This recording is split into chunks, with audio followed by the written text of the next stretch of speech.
Sometimes I feel like I live two parallel lives. I try to fit into my American values and I follow my Indian culture.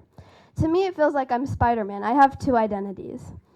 I celebrate Diwali and Pongal, a harvest festival celebrated in South India that gives thanks to the sun, nature, and farm animals for a great harvest. But I also celebrate the 4th of July and Christmas. At home, I do pujas and prayers, and at school, I say the Pledge of Allegiance. At home, I eat chicken biryani, and with my friends, I eat cheeseburgers. At home, I'm called Kuti, which means small baby, and at school, I'm just called Rhea. But being Rhea at school means many different things. Sometimes I hear things like, oh, you're only in geometry because you're Indian, and let me guess, you ate curry for dinner. And let me be clear here, curry is more a Thai food than Indian, so.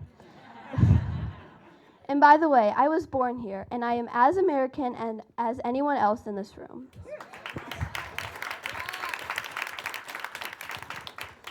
These were all the words that many people would tell me when I was in 7th grade. They were all stereotypical phrases that I heard often, so I shouldn't be offended, right? But I was. I would think, oh, is this what people would, and more so my peers and friends, see in me? They didn't see my personality, my attitude, or my efforts. They would just judge me based on what they saw, and it made me really question myself and ask myself, who am I? People who say these are, let's be honest, small-minded, ignorant, and probably insecure of themselves. People saying these things does not make it okay to say these words to someone, but you can control how you use these words for your benefit. You can either be insecure and doubtful of yourself with them, or you can stop the cycle and embrace those words to shape you for the better. Yes. My parents are both immigrants from India and lived in America for almost 25 years. They have always taught me the importance of knowing who I am and what are really my values. So who am I? I'm a girl named Rhea Balakrishnan. I'm a girl who is an 8th grader at Evans. I'm a girl who loves to play volleyball and does many sports. I'm a girl from a great, big, vibrant Indian family whom I love. I'm a girl who always has a messy room and doesn't really like to clean it. I'm a girl who loves to spend time with my friends and family and create everlasting memories. I'm a girl who will work through hard things and find a way to make it work. I'm a girl who does classical Indian dance. I'm a girl who speaks my native language, Tamil. I'm a girl who wants to make a difference in this world. I feel like there's a certain way that Indian girls have to live, limited things that we can do and not able to do lots of things. I enjoy doing sports a lot.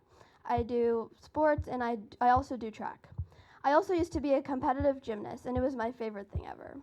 When I tell people I do track, they act surprised. Oh wow, you don't really look like someone who would run track. I took these words very seriously and I would go home and think to myself, is what I'm really doing that unbelievable? I've had people tell me, oh, you look like you usually do homework when you go home, or usually Indians aren't really good at sports, but I guess you're different. These words hurt especially as a 7th grader who wasn't used to this type of racism. To every girl out there, especially those who can relate to me, there are no limits to what you can achieve.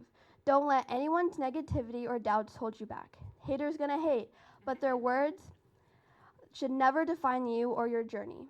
You are entitled to your passions, your dreams, and your voice. Never let anyone make you feel small or less than you are. The world needs you to shine unapologetically. Stand firm in your beliefs, chase your dreams with courage, and remember, you are unstoppable. Your potential is limitless, and nothing and no one can take that away from you. Maybe it's not so bad to have two identities like Spider-Man. After all, it is my superpower. I am Rhea Balakrishnan, a girl of many things.